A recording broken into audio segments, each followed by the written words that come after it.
So basically, it seems like the whole thing has all been inverted, where Thomas Jefferson and the Founding Fathers saw elected officials as being representatives of the people, and the people being on the top, and then leading to the elected officials.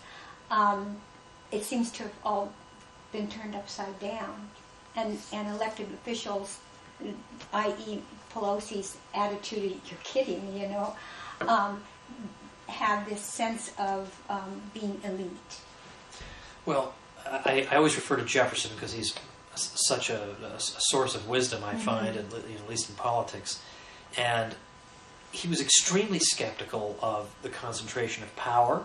He always wanted to see power dispersed precisely because people become acclimated to the exercise of power. They want to exercise more power.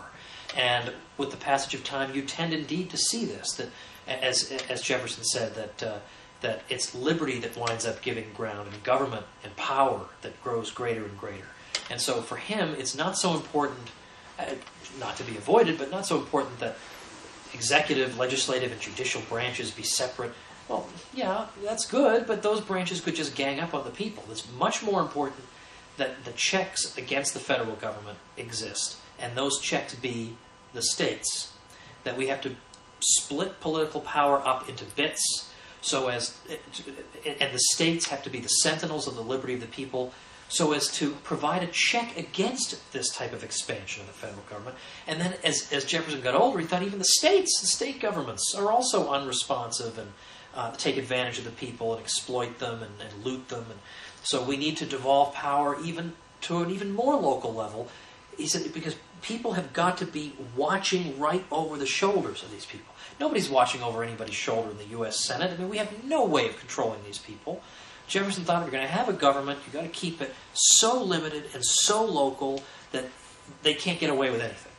Well, so how can you do that when we have people in Congress, we have a president now who wants to create more jobs by creating more government jobs, when the government sector outnumbers the private sector? It seems like you're just going to have people that are going to keep voting for the same, even though this last election it was just the opposite because they were so angry over Obamacare and several other things, probably just the obvious arrogance of Congress. But do you realistically see that changing?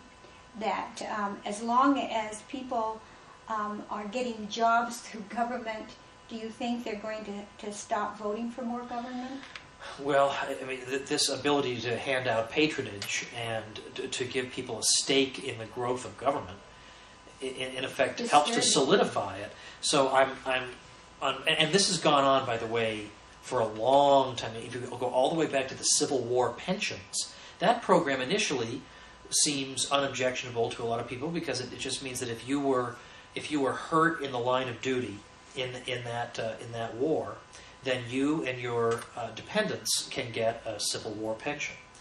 But with the passage of time, the still young Republican Party at that time realized that they could buy a lot of votes if they expanded the eligibility for the Civil War pension. So then it became, you didn't even have to have seen combat. You didn't have to have an injury at all. As long as you were old and in the military, you got a pension. And so suddenly, huge, now hundreds of thousands of more people are getting these pensions because it became a patronage machine.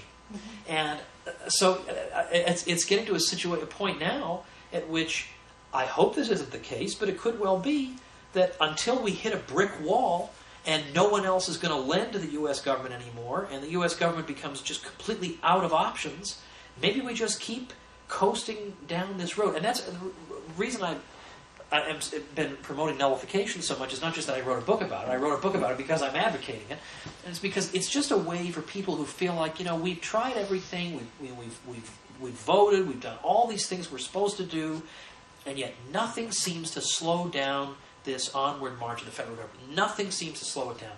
But now we're starting to see around the country people are actually responding to this nullification idea. I mean, it's not just Judge Napolitano having me on Fox and all that, but there are a lot of radio hosts talking about it now. There's a whole tour of the country going on now called Nullify Now. There's a lot of interest in this because people feel like, what have we got to lose? We've tried everything else. nothing seems to stop this monster. If this thing fails, big deal. Everything else we tried failed, but at least we're trying something. I mean, maybe we'll make history with this thing. Who knows? It's kind of like we have a mutual friend in Congressman Ron Paul and his "End the Fed," friendly revolution, I guess you could call it. Yeah, that's right. And he gave a speech in San Francisco not long ago in which he expressed his pleasure that there was this nullification movement growing. Governor Gary Johnson, former governor of New Mexico, came out and said the states should nullify the health care law. I mean, these are public figures, and their number is going to grow. And yes, they will be smeared and criticized, but who cares? These are the heroes who dare to break with established opinion, because established opinion is what got us in this rut. Yes. We need some new ideas. And I know you're meeting with leadership tomorrow for our state legislature. I talked to the speaker this evening. He's very anxious to hear your comments to them, because they're very supportive of what you're doing, and we need as much support as we can get. Well, in the closing minutes, if you could tell people how they could contact you on your website. Okay, sure.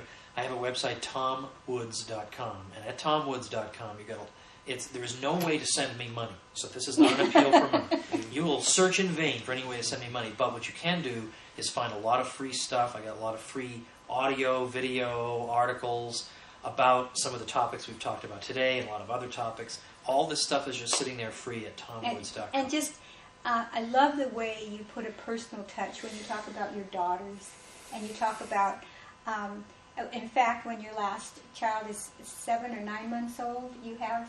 yeah, we've been and I remember you had at one point said that, you weren't traveling at a certain time because the baby was being expected, and your wife let you go to some lecture, and I mean, you bring all of your humanness. Oh, well, thanks. Well, it was in particular that my wife was about to give birth, and we went to a conference in Atlanta, right. And she's about to give birth in like 3 weeks, and I gave my speech, and I said, now you people are all going to think, what's the matter with me? Why would I drag my pregnant wife, was about to give birth, to a conference, 2 hours away, like this? When the answer was that Ron Paul was one of the speakers, and I said, if anything goes wrong, we got the country's best-known obstetrician standing by. So there you go. You can't beat. No problem. You can't beat that. Well, and it sounds like you're certainly teaching your children young. Your 7-year-old has made comments, I guess. She knows all about the president and all about the Federal Reserve and why the money loses value over time. I'm amazed. It's wonderful. Well, thank you so much for being on the program. My pleasure. If you haven't gotten the book, you must go out and get it. It's Nullification by Dr. Thomas Woods. He has 10 books that he's written. You can't lose on any one of them. For FYIdaho, I'm Elizabeth Allan HOdge.